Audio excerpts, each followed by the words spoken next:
Eu estava vendo a espiritualidade, eu estava vendo fora da Matrix, eu estava vendo realmente a energia.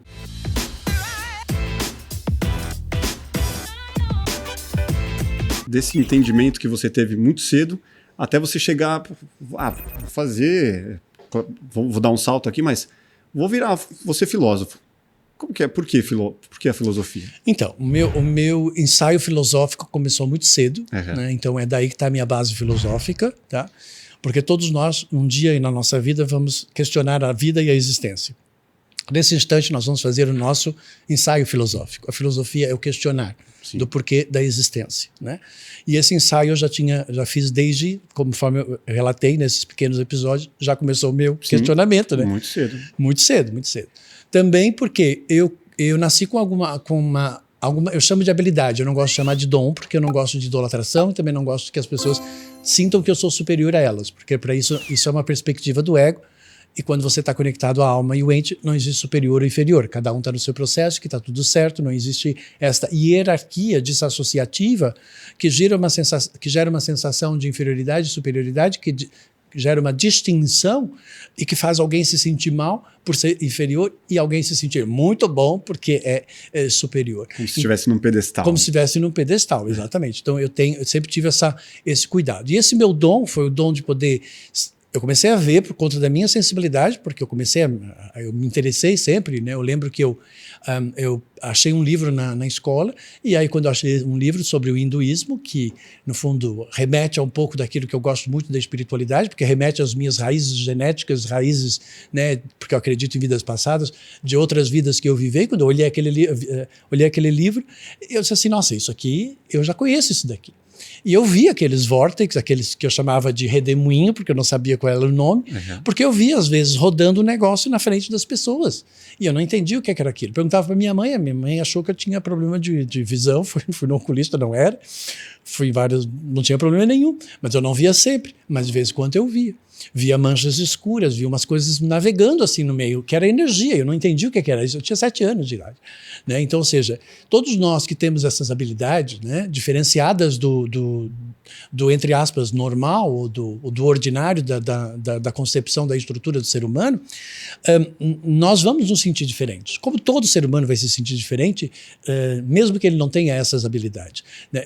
E quando eu senti essa diferença, ao mesmo tempo eu senti uma espécie de uma voz interior que dizia que era melhor eu fazer silêncio e não falar nada disso.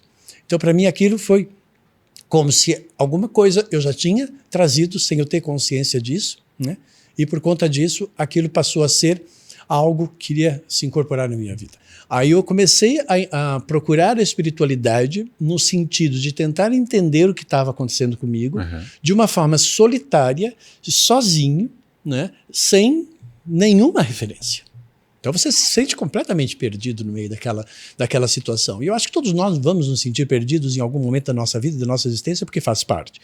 Cada um no seu processo. Sim. Esse foi o meu me sentir diferente e esse foi o meu me sentir perdido. Todo mundo tem o seu, né? É bom as pessoas encontrarem os seus. E aí nessa minha descida, a dúvida, do medo, da insegurança, de não ter uma referência, né? Eu via isso como uma habilidade, eu via isso como algo que tinha alguma coisa para falar para mim, eu não sabia o que era exatamente, mas que tinha alguma coisa para falar. E aí, então, eu entendi que aquilo eram chakras, né? E que nós tínhamos um campo energético, uma aura, né? E aí, a partir dali, eu comecei a meditar e com 14 anos, já comecei a meditar e comecei a me aprofundar nesta área para tentar entender isso. Isso culminou na minha saída do Brasil e fui para a Inglaterra, onde eu me formei em psicossíntese. E lá tive o privilégio de conhecer umas pessoas muito estranhas, mas muito sábias, da Sociedade Teosófica de Londres, de Helena Blavatsky, que foi quando eu descobri, né, redescobri, né, tirei a coberta, já conhecia, né, a Helena Blavatsky, Alice Bailey, e todo o esoterismo, na raiz do esoterismo, né, na fraternidade branca e tudo mais. E lembro que nessa altura eu falei com eles sobre aquela minha visão que eu tinha dos vórtices, e aí foi a minha primeira palestra que eu dei sobre o homem multidimensional, numa época que ninguém nem falava sobre multidimensionalidade. E aí, a partir daí, eu criei e fundamentei o sistema de equilíbrio energético, que foi o meu primeiro sistema de tratamento, Por quê? Porque eu comecei, a partir de perceber essas energias, eu comecei a sentir algumas coisas nas minhas mãos e também aquilo é muito... Eu sou extremamente mental, para você ter uma ideia, tá? Eu sou virginiano, tenho 4 planetas em Virgem, então eu sou extremamente São Tomé e eu não acredito nas coisas se realmente elas não fizerem sentido para mim. Eu sou muito pesquisador, estudioso dos processos mesmo, eu vou a fundo. Você não pode me dizer assim, Deus existe. Não, eu tenho que saber. Eu acredito em Deus por quê? Porque eu senti já e já vi, porque senão eu não acreditaria. Acredito nos mestres ascensionados por quê? Porque eu já vi. E materializou-se na minha vida ao longo desses meus muitos anos como servidor dessa espiritualidade, né? Então tudo que eu acredito, tudo que eu falo é porque é baseado em fatos, porque eu sou filósofo, né? Então, e filosofia está na base da ciência, na base de todas as descobertas e na base das definições de tudo que existe. Então, por isso que eu fiz psicossíntese por conta de Roberta Saggioli, que é um pós-Jung, né, que falava e considerava que nós tínhamos uma essência, uma alma, né? Então, é isso assim, ok, já está mais próximo daquilo que eu penso, que nós somos uma essência, que nós somos uma alma, que estamos aqui no processo evolutivo. Então, tinha e considerava um fator espiritual. E a partir daí, então, conheci esse pessoal, comecei a fazer essas minhas pesquisas, aí comecei a criar o sistema de equilíbrio energético a partir de desenhar essas estruturas, né? Eu tenho desenhos até hoje que eu guardo, que eu fazia assim uma meia-lua no topo da cabeça, aí fazia mais 6 bolinhas, aí fazia os 2 bracinhos e as 2 perninhas. Era o meu bonequinho, né? Aí ali, quando a pessoa sentava na minha frente, aí eu colocava lá, ó, tá pra cá, ou tá pra lá, ou tá pra cá. Aí eu riscava assim, riscava ali, fazia um desenho da aura, né? Para eu saber como é que ela estava e como ela ia ficar. Aí harmonizava aquilo tudo e tal. Aí, a partir desse desenho, quando eu comecei a fazer algumas terapias, aquilo começou a se materializar, parecia um filme de ficção científica, aquilo ali é impressionante. E eu ficava fascinado com aquilo. Imagina, cara, você está vendo um mundo completamente diferente que o teu aparelho sensorial consegue ver, um mundo completamente suprassensorial, né? Eu estava vendo a espiritualidade, eu estava vendo fora da Matrix, eu estava vendo realmente a energia, né? Como ela funcionava. E aí, quando você olha para dentro do corpo da pessoa e você vê aqueles raios, assim, uns vórtex, uns mais para um lado, outros mais para o outro, uma cor e outra com outra cor, aquilo tudo se movimentando, né? Com bilhões de filamentos, são 72 mil nervos sutis, mas eu não sabia nada daquilo, e aquilo tudo assim, aí de repente você olhava e via um ponto escuro. Um ponto escuro ali, outro ponto escuro ali, outro ponto escuro ali, outro ponto escuro lá. Aí você sabe, aí eu começava ponto escuro seria um possível câncer? Não importava. Não importava. É ponto escuro.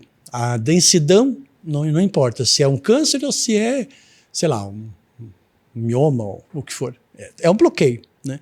Então, para mim, sempre foi muito simples as coisas. A nomeação que as pessoas dão e o peso que isso vai ter na nomeação, no arbítrio, né, da pessoa, é que pode fazer com que ela fique com pavor, com terror e com medo, né, que ela vai lá para 0 Hz, né? Então eu nunca vou lá para 0 Hz, né? A gente vai lá para só perceber como é que aquilo funciona. Então aquilo significa que aquela região estava em 0 Hz, é um terror da pessoa. Ela é uma zona escura, é o terror. Tá? Algo a ser tratado, né? A luz não estava ali. A luz não estava ali. Então aí aí eu fazia o trabalho de harmonização da energia logo no começo e fazia aquela energia circular. Tá, pronto, beleza. Aí a pessoa ficava bem, mas às vezes voltava, né? Aí eu fazia de novo. Aí aos poucos eu fui percebendo que tinha que posicionar todas aquelas linhas, aquela estrutura e alinhar aquilo tudo e pegar aquela energia e conduzir ela mesmo para Gaia, né, para o planeta Terra, ou elevar ela para ela ser transmutada. Foi quando eu conheci Mestre Saint Germain, que é a energia violeta da energia da transmutação e da cura. Aí eu fiquei adepto desse cara, porque esse cara aqui é o máximo. Ele é dono do raio, do 7º raio, que é da transmutação, da cura, da purificação, da alquimia. Esse cara fazia alquimia quando ele viveu aqui no planeta Terra, ele transformava a cobre em ouro, né? E ele não morria, e ele era eternamente jovem. Assim, esse cara, eu sou fã dele, porque eu não quero envelhecer, eu quero ter esse poder de fazer isso. Aí eu entrei profundamente nessa energia de Saint Germain, conheci essa entidade profundamente e comecei a utilizar ela para os meus tratamentos, né?